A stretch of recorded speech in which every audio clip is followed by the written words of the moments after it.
Assalamualaikum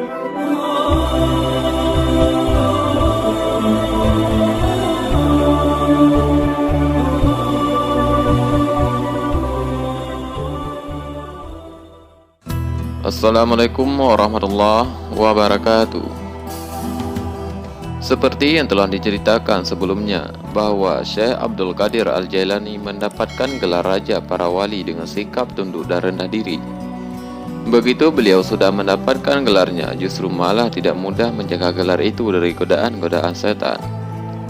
Karena semakin tinggi kedudukan seseorang di hadapan Allah Subhanahu wa Ta'ala, maka ia harus siap menanggung ujian yang lebih berat lagi dari Tuhannya.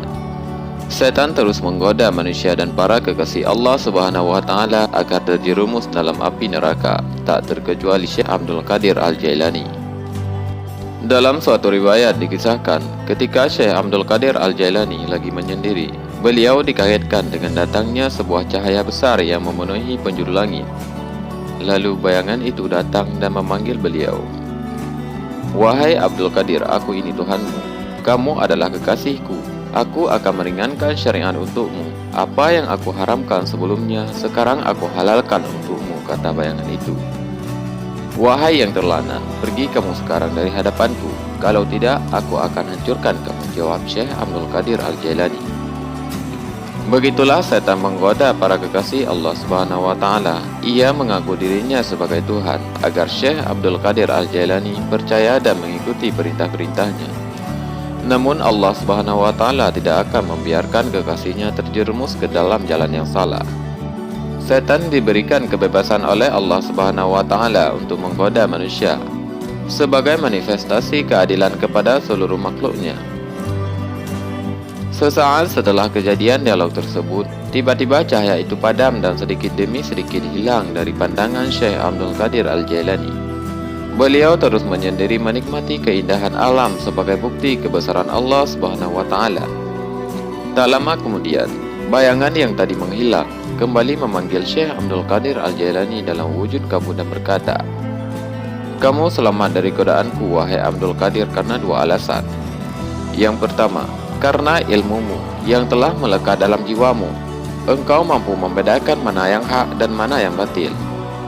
Yang kedua, karena kondisi spiritualmu dan ibadahmu, Allah Subhanahu wa Ta'ala membukakan hatimu dan membimbingmu menuju jalan yang benar," tegas kabut tersebut. "Apa yang aku miliki saat ini semuanya hanya milik Sang Pencipta. Aku selamat darimu berkat Tuhanku," jelas Syekh Abdul Qadir Al-Jailani. "Perlu kamu ketahui Abdul Qadir, aku telah menyesatkan sebanyak 70 orang ahli ibadah dengan cara seperti ini dan hanya kamu yang selamat." "Dari mana kamu tahu bahwa aku ini setan?" tanya kabut itu. "Semua karena fadilah Allah Subhanahu wa Ta'ala. Aku diberi petunjuk olehnya melalui perkataanmu. Apa yang aku haramkan sebelumnya, sekarang aku halalkan untukmu. Dan saat itu aku yakin kamu adalah setan. Karena kalau memang Allah Subhanahu wa Ta'ala ingin menghapuskan syariatnya, tentulah orang yang pertama kali akan terlepas dari syariatnya Allah adalah para nabi. Dan itu sangat mustahil," jawab Syekh Abdul Qadir Al-Jailani. Melihat percakapan Syekh Abdul Qadir Al-Jailani dengan setan, sudah jelas bahwa keimanan dan ketakwaannya kepada Tuhannya begitu mendalam. Hal itu sudah barang tentu tidak lepas dari ilmu yang dimiliki beliau. Begitu pentingnya ilmu, tak heran jika Rasulullah SAW selalu memohon tambahan ilmu kepadanya. "Wa qur rabbi zidni ilman," dan katakanlah wahai Muhammad, "Ya Tuhanku, tambahkanlah aku ilmu pengetahuan." Ada hikmah menarik dari kisah tersebut, bahwa kita harus selalu menimba ilmu, karena dengan ilmu itu kita akan selamat dari godaan setan. Perlu diingat bahwa setan tidak akan pernah berhenti menggoda manusia hingga hari kiamat. Sebagai manusia yang tidak lepas dari salah dan keliru, sudah sepatutnya terus belajar menempa diri dengan ilmu Allah Subhanahu wa Ta'ala. Sudah banyak di dalam hadis maupun Al-Quran penjelasan akan pentingnya mencari ilmu. Salah satunya, perbedaan antara manusia dengan yang lain adalah aspek akal. Dengan kelebihan itu, manusia dapat menerima ilmu.